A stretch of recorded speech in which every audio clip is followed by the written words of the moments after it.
Olá, estudantes! Tudo bem com vocês?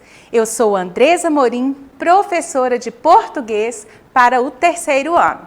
E hoje eu trago para vocês um tema bacana, que é sobre o gênero textual poema. Antes de falarmos sobre as características do poema, eu trouxe para vocês hoje um poema de Ruth Rocha.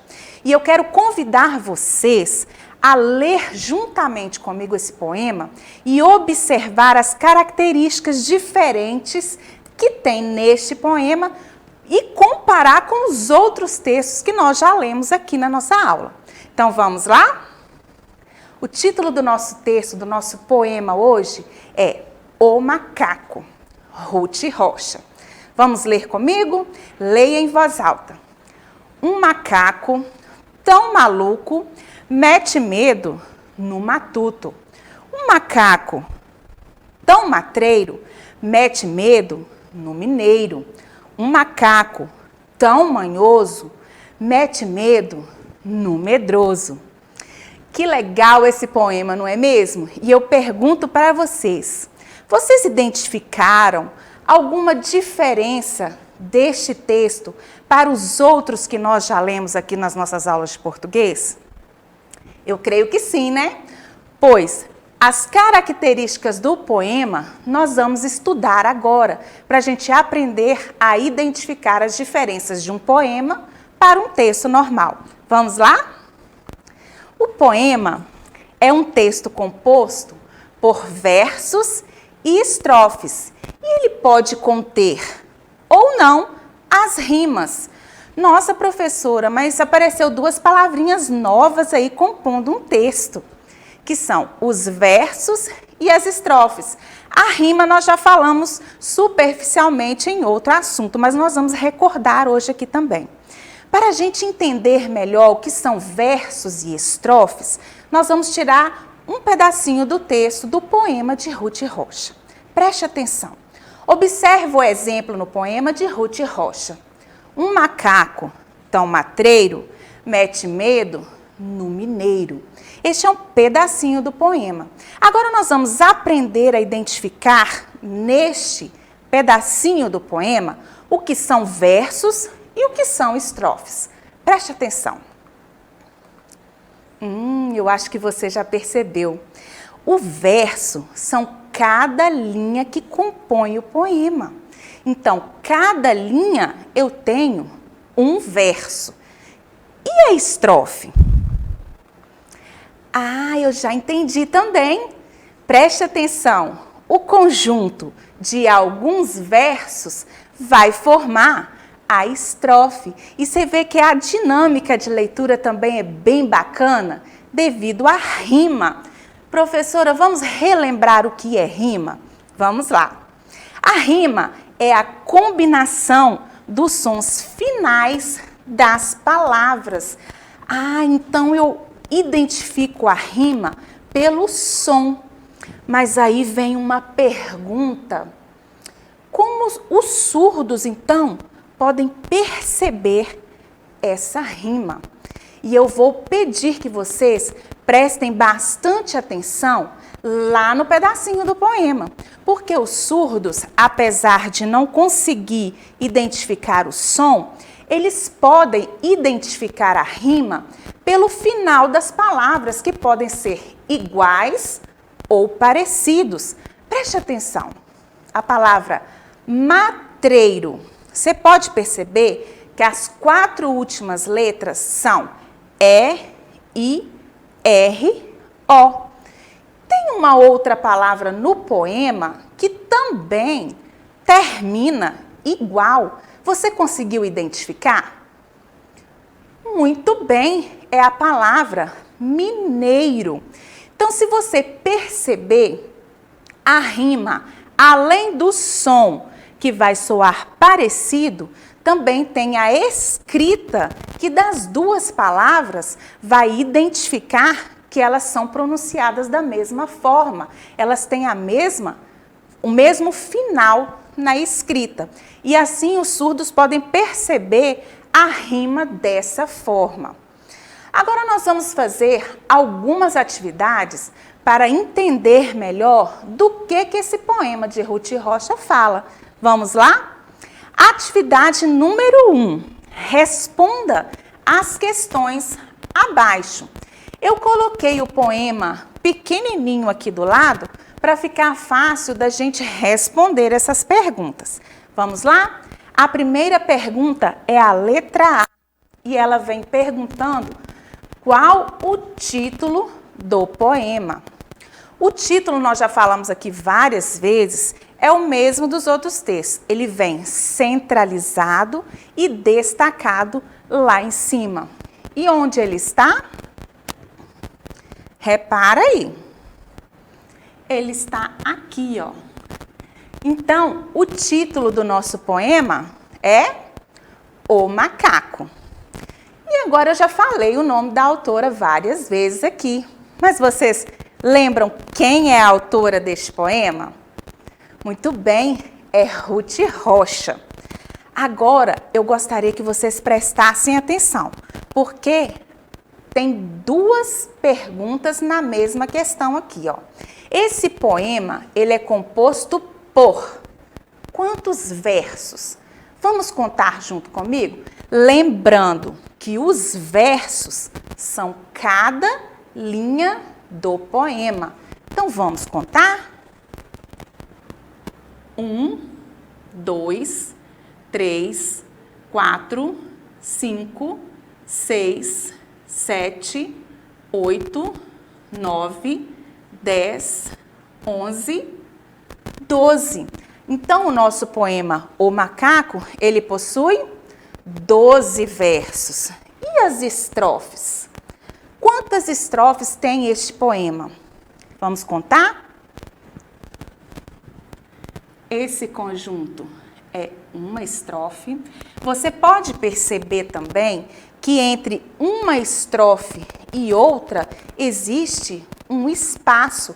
Assim fica mais fácil de você identificar onde começa uma estrofe e onde ela termina. Então vamos continuar contando, ó. Primeira estrofe, segunda estrofe, terceira estrofe. Então este poema, ele é composto por 3 estrofes. Agora a nossa próxima pergunta. Vamos lá? Qual a personagem do poema? Vocês leram junto comigo e perceberam de quem que fala esse poema? Quem é o personagem que está sendo citado neste poema? Muito bem, é o macaco. Agora nós vamos tirar do poema as palavras que formam as rimas. Ou seja, vamos voltar lá no poema para a gente ver onde estão as palavras que têm o final semelhante ou igual. Vamos lá? Um macaco tão maluco mete medo no matuto. Pode perceber que maluco e matuto não terminam muito iguais, mas o som ele sai bem semelhante. Então, de 3 letras no final, as duas palavras têm 2 letras que coincidem. E isso nos traz um sinal de rima. Então, nós vamos marcar maluco e matuto. A segunda estrofe. Um macaco tão matreiro mete medo no mineiro. Esse é o exemplo que nós utilizamos, ó. Matreiro e mineiro.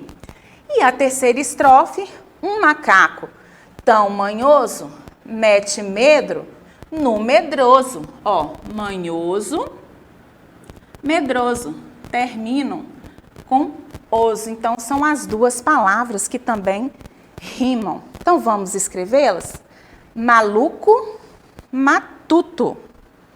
Matreiro, mineiro. Manhoso, medroso. Agora, número 4. Vamos ver o que está perguntando? Em quantas partes o poema é dividido? Professora, mas será o que eles estão perguntando? Não está perguntando nada além do que quantas estrofes ele tem. A primeira resposta, uma parte. A segunda, 2 partes. Ou a terceira, 3 partes. Você lembra que nós falamos lá na outra pergunta que o poema foi dividido em 3 estrofes. Então, a resposta é 3 partes. Vamos para a próxima e nós vamos falar agora, brincar um pouquinho com as palavras. Brincar com as palavras é a gente entender que a linguagem poética estimula a imaginação. Os poetas não utilizam as palavras do modo como estão no dicionário. Ele utiliza a linguagem subjetiva. Apareceu aqui, ó, uma expressão nova para nós. E o que quer dizer subjetiva? Simplesmente quer dizer que ele dá um novo sentido às palavras conhecidas. Vamos ao exemplo. Preste atenção. A lua. Se você for lá no dicionário e pesquisar o que é a lua, você vai perceber que lá vai estar escrito que a lua é um satélite natural da Terra.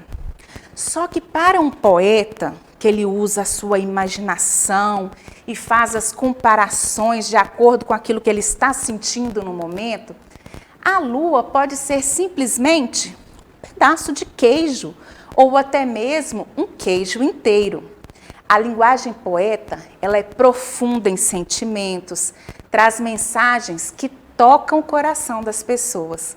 Por isso que nós temos muitos poemas maravilhosos que falam sobre o amor, que falam sobre os valores. E são esses poemas que nós vamos estudar aos poucos, conhecer autores novos. E nós vamos perceber que nem sempre que o autor escreve uma palavra, que ele quer dizer que aquela palavra arrisca do que está no dicionário. Professora, mas como é que eu vou saber?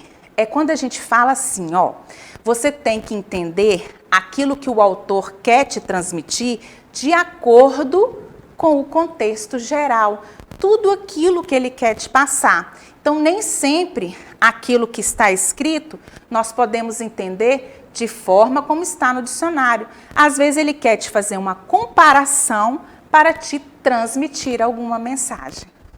Bom, a nossa aula hoje vai ficando por aqui e eu espero que você tire um tempo para estudar, você siga todas as orientações que estão na plataforma, não deixe de acessar as atividades que lá são postadas pelos nossos professores. Ficou em dúvida? Tem vários canais de atendimento dos professores que você pode estar utilizando. E lembre-se, para acessar a nossa plataforma SMED TV, basta apontar a câmera do seu celular para a imagem que aparece no canto da tela. E eu ainda tenho um outro lembrete para vocês antes de me despedir. Nós temos também um canal no YouTube e eu gostaria muito que você se inscrevesse.